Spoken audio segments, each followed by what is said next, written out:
ಸೇಡಂಗೆ ಮಾನ್ಯ ಮುಖ್ಯಮಂತ್ರಿಗಳು ಮತ್ತು AICC ಅಧ್ಯಕ್ಷರಾಗಿರ್ತಕ್ಕಂಥ ಮಲ್ಲಿಕಾರ್ಜುನ್ ಖರ್ಗೆ ಸಾಹೇಬರು ಮತ್ತು deputy chief minister DK Shivakumar ಅವರು ಮತ್ತು ಇನ್ಚಾರ್ಜ್ ಮಿನಿಸ್ಟರ್ ಪ್ರಿಯಾಂಕ್ ಖರ್ಗೆ ಅವರು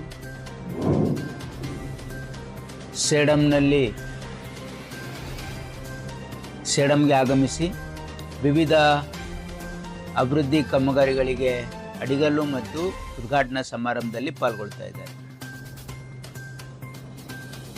12ನೇ ತಾರೀಕು ಬೆಳಗ್ಗೆ ಅವರು ಯಡ್ರಾಮಿಯಲ್ಲಿ ಒಂದು ಕಾರ್ಯಕ್ರಮ ಇದೆ.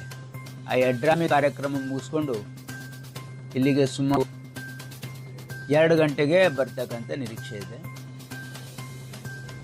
ಮತ್ತು ಸ್ಟೇಜಲ್ಲಿ 2:30ಗೆ ಕಾರ್ಯಕ್ರಮ ಹಮ್ಮಿಕೊಳ್ಳಲಾಗಿದೆ. ಇದು ವಿಶೇಷವಾಗಿ ಸೇಡಂ ತಾಲೂಕಿನಲ್ಲಿ ಕೈಗೊಂಡಿರ್ತಕ್ಕಂಥ ವಿವಿಧ ಕಾಮಗಾರಿಗಳು, ಅದರ ಅಡಿಗಲ್ಲು ಮತ್ತು ಉದ್ಘಾಟನಾ ಸಮಾರಂಭ ಇದೆ. ಇದು ನಾವು ಪಟ್ಟಿಯನ್ನು ಮಾಡ್ತಾ ಇದ್ವಿ, ಯಾಕಂದರೆ ಸಡನ್ನಾಗಿ ಪ್ರೋಗ್ರಾಮ್ ಫಿಕ್ಸ್ ಆಗಿರೋದ್ರಿಂದ ಆ ವಿವಿಧ ಇಲಾಖೆ ಮೀಟಿಂಗನ್ನು ಕರೆದು ಯಾವ ಇಲಾಖೆದು ಯಾವುದ್ಯಾವುದು ಅಡಿಗಲ್ಲು ಸಮಾರಂಭ ಇದೆ, ಯಾವುದ್ಯಾವುದು ಉದ್ಘಾಟನೆ ಮಾಡೋದಿದೆ ಅನ್ನೋದ್ರ ಬಗ್ಗೆ ಒಂದು ಲಿಸ್ಟನ್ನು ಮಾಡ್ತಾಯಿದ್ದೀವಿ. ಸುಮಾರು 500 ಕೋಟಿಗಿಂತ ಹೆಚ್ಚು ಕಾಮಗಾರಿಗಳ ಅಡಿಗಲ್ಲು ಮತ್ತು ಉದ್ಘಾಟನೆ ಸಮಾರಂಭ ನಡೆಯಲಿದೆ. ಇದು ನಮ್ಮ ಸರ್ಕಾರ ವಿಶೇಷವಾಗಿ ಗ್ಯಾರಂಟಿಗಳ ಜೊತೆ ಅಭಿವೃದ್ಧಿಗೂ ಕೂಡ ಆದ್ಯತೆ ಕೊಡ್ತಾ ಇದೆ. ನಮ್ಮ ಒಂದೇ ತಾಲೂಕಿನಲ್ಲಿ ನಾವು ಈಗಾಗಲೇ ಅಡಿಗಲ್ಲನ್ನು ಮಾಡಿದ್ದೆಲ್ಲ ಬಿಟ್ಟು ಹೇಳ್ತಾ ಇದ್ದೀವಿ ನಾವು.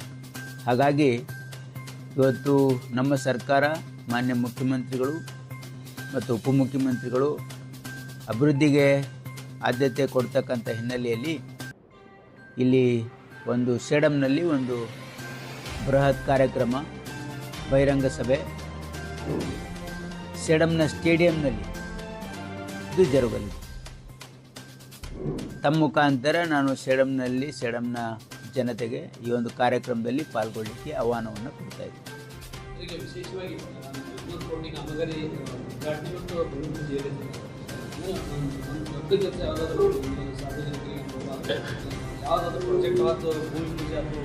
ಇವೆಲ್ಲ